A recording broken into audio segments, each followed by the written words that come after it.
Hi, everyone. This is Julie Powers. I'm the Senior Director for Patient Advocacy with the Aplastic Anemia and MDS International Foundation. Our podcast series, Podcast for Patients, is brought to you in part with the generous support of Celgene Corporation, our presenting sponsor, as well as financial support from patients, families, caregivers, and friends across the United States. We are talking today to a really inspiring person, a really neat guy named Eliot Weiner, who is coming to us from Massachusetts, and he's going to talk about his journey with being diagnosed with MDS and a pretty recent change in his life. So welcome, Eliot. Thanks for joining us today. You're welcome. Thank you. Thank you so much. Well, let's get started right away and just explain, when did you get diagnosed with MDS or myelodysplastic syndromes? It started with a routine blood test last December. Yeah, that's December 2018. And I got a call from my doctor, my primary, saying, you should go see a hematologist right away. We'll set you up with an appointment. And I got the appointment here locally. I was in good health, and I had a trip scheduled to Florida, but my neutrophils were very low. Mm-hmm. Notwithstanding, I went on the trip. Then the hematologist, the local hematologist, worked with me for a while and said, I'd really like you to go to Mass General because they're doing some clinical studies, and I know a doctor there, and I think you're just too healthy, and you just don't seem sick enough to be part of our normal routine. And so they sent me into Boston, and that was the beginning. And I didn't know I had MDS for a little bit of time. I just knew it was low neutrophils, but they said it was MDS, and they were worried about it. And they put me on a clinical trial. And the clinical trial was the normal chemo, which is, I guess, Vidasa is one of them. Right. And then they had a trial drug with a funny name that they were trying. And as I continued that, they do biopsies. And all of a sudden, I had a questionable biopsy that was close to that 20% blast. Right. And they said, well, I'm not sure you had AML. But then all of a sudden, I was up in the mid-40s, like a month or so later. Wow. And they said, this isn't working. Now, there's something very interesting about how you introduced me. Sure. Because you said that you're being sponsored by Celgene. We are. And Celgene went into an agreement with a local company called Adios out of Cambridge. I believe they're out of Cambridge. Yes, they are. And Adios had come up with a treatment for IDH1 and IDH2 mutations. Right. Those are mutations in MDS. Right. So, through the miracle of medicine today, they were able to do a genomic study, and they saw that I had IDH2 mutation. So even though my blasts were high, they knew exactly what my problem was. And I went around and started to talk to some of the other doctors. One gentleman, the head of the department over at Dana-Farber, and what's my alternatives? Because this clinical trial isn't working. And I spoke to a gentleman who's at Mass General, whose wife had worked at Adios, and he said, no question, try IDFA. Well, I took this IDFA. Within a month, they were coming and says, my God, you're in remission. It was unbelievable time frame. Well, that is incredible. We know a lot of our patients who do clinical trials end up with some really incredible results. So there I was, but I was off the clinical trial. They took me off the clinical trial and said, try this here. And sure enough, but then they didn't wait a long time. They said, because you're really faced with this issue. Well, okay, you're in remission. Are you going to stay in remission? And for how long? Right. And, and not being the youngest person in the world, I was 76 at the time. Well, they didn't really ask me. They just scheduled me in. And of course, I asked questions myself, and eventually got the inputs. Well, the only known cure we have is the bone marrow transplant. So, and do you want to live a long time? And the answer is Yes. Okay. I got grandchildren and, a lovely wife, and everything's going fine. So I felt like it was the right decision to make. I don't have other health issues, really. I'm pretty healthy other than that. I go to the gym, I exercise and all that. So I felt like it was the right decision to make. And so I went into Boston late in June. And then, like 6 days later, I got a transplant. Now, there's more to this story that makes it a miracle, and also I should give people a lot of hope. Is they couldn't find a full match. And you get a call. However, do you have children? Yes. Turns out that they do haplo transplants, and a haplo transplant has a half match. And if any nurses or people you talk to, it's very successful. So sure enough, and all my children were so generous, and all of them, I had three boys, and they all said, let me get on you, let me try. And they very carefully were tested. And all this testing is done anonymously through Be the Match. Right. And so Be the Match did the testing. And my youngest son, which was the preference of the doctor if possible, was chosen. And so he came up to my house. He was out of New York, and he came up here about a week before the actual transplant date. And they would give him, I forget the name of you probably know the name of the drug, but there's a drug that they implant you with to increase your blood supply. Sure. Yeah, so he had a shot every day. It didn't really bother him. He'd go into Boston, get the shot. And then I think it was the fifth day? They did the fifth day, they they actually did the extraction. And he had, this is kind of difficult. You have to sit on a couch for like 6 hours. It looks like you're at the Red Cross. You know how you see the blood machines where the blood comes out one side and goes back in the other? Mm-hmm. Well, that's what happened here. So the blood was, he had this happening. When he was done, he had very little ache from it. They said you might have some aches, but he really didn't seem to be a problem. And he came back home, back to my house at the time, and turned out he ended up donating twice as many bone what do they call them, The cells. stem cells as was needed. So here I was. So the next day, hey, your son was very successful. Everything is good, and we're going to give it to you. The actual transplant is very short. It's only like about 30 minutes. So after your how long were you in the hospital after transplant? Well, the transplant was on my 6th day, and I was there 29 days. You were in and out quickly, sir. Compared to a lot of our patients, Is that right? Yes, sir. A lot of our patients, they can be in the hospital up to the 100 days. Oh my goodness. Well, there's no complications, then you're out faster. I was very fortunate. I only had one transplant, one infusion. Okay. And that was for platelets. So no regular blood, just platelets. Wow. Once. They watched me. Mm-hmm. I was fine. This doctor that I told you about that kind of told me about you should do the IDH, no question about it.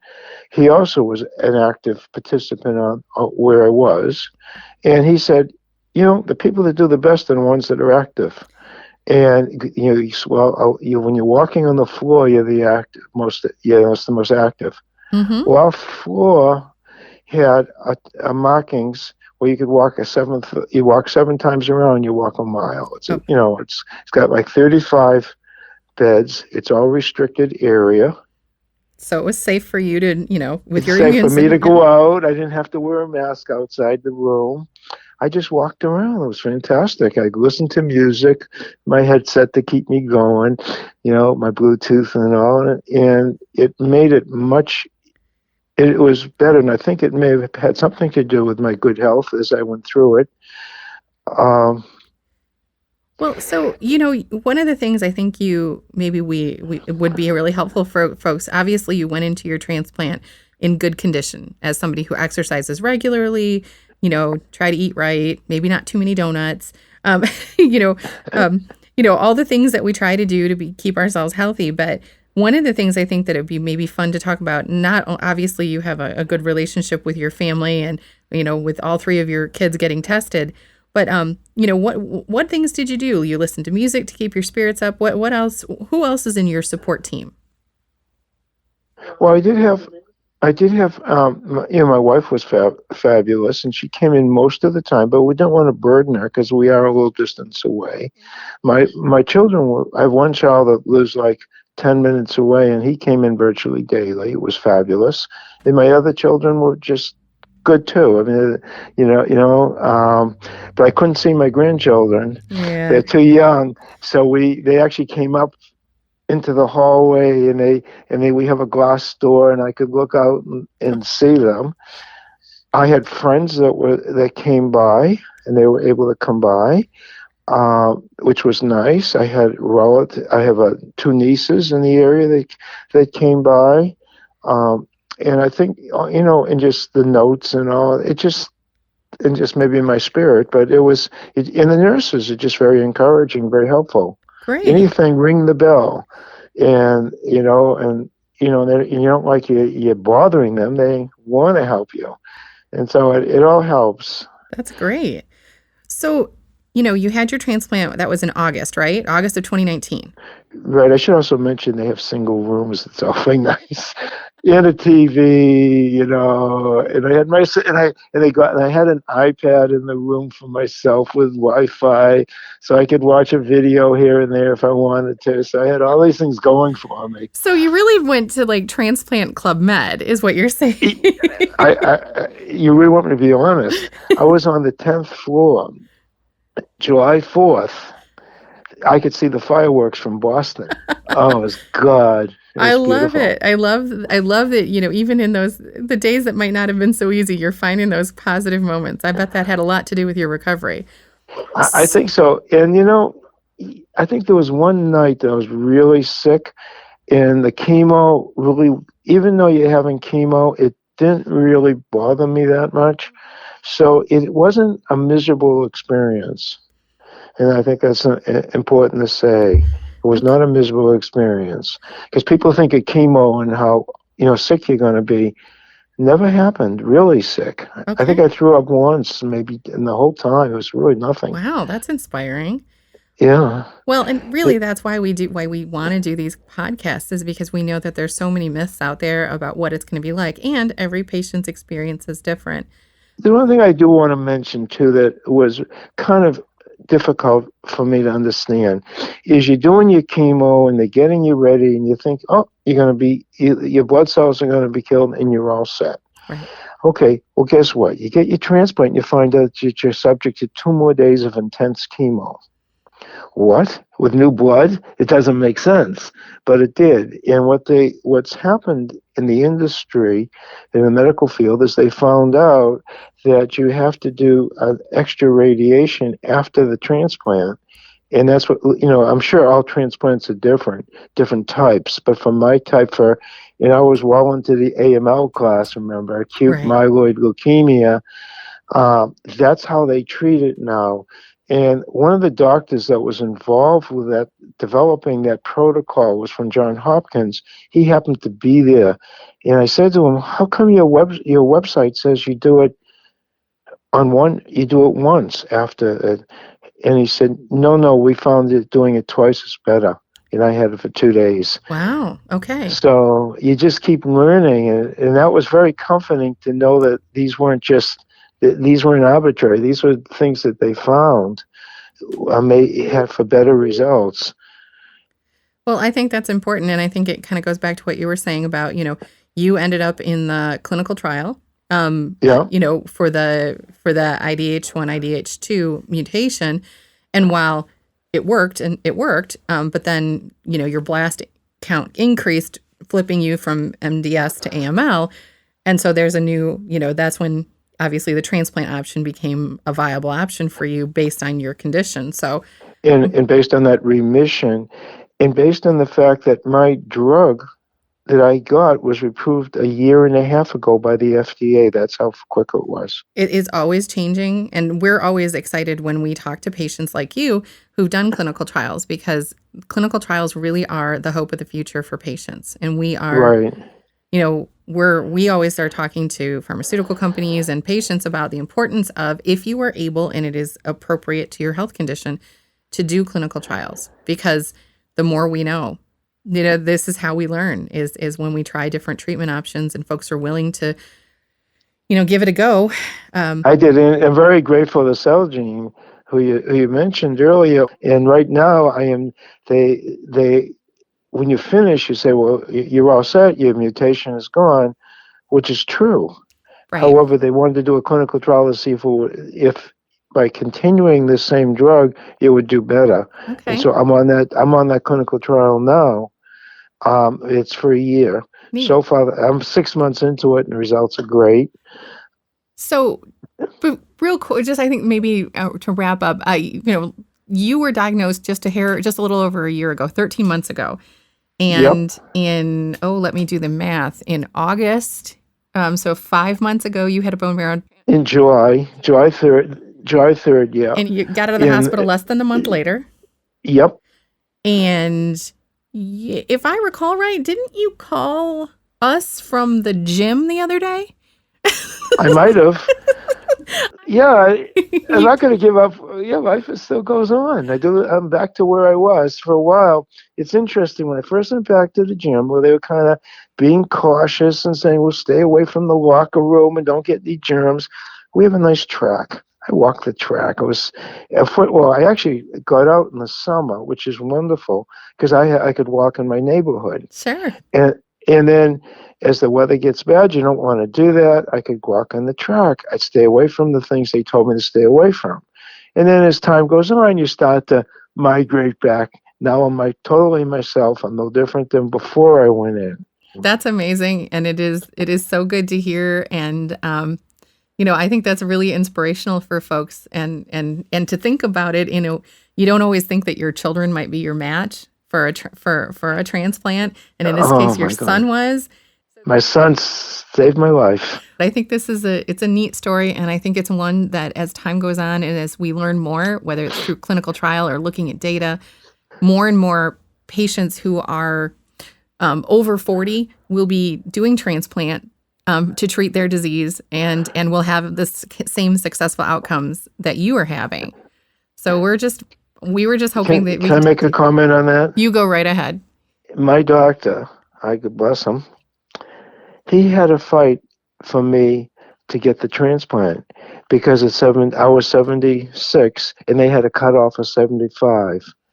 I think there's no more cutoff, because he interceded for me, and they realized that the age was not the issue. Absolutely. And there's just a recent study that came out that we actually just interviewed someone about. But there's a recent study that basically says that age is not the primary consideration in transplant. It's the other health conditions. You were an ideal candidate, and were probably one of those cases that went into the consideration matrix or the analysis, so that in the future that more and more patients who are in a similar situation to you will be able to consider this kind of a treatment option for their disease. So from high-risk MDS to AML to transplant to going back to living your life all within 13 months, that's pretty amazing. I feel that way. I feel very fortunate, very grateful every day. Well, we're really glad that you're with us, and that we've gotten to know you over the last year. And, I think that your story can give hope to people who are in similar spaces and are looking for a little inspiration. So thank you for being with us today, Eliot. It was really great to hear your story, and just to end this with such a positive note. So thank you so much. You're welcome. Anytime I can be helpful. Thanks so much. You have a fabulous day. Okay. Bye-bye. Bye.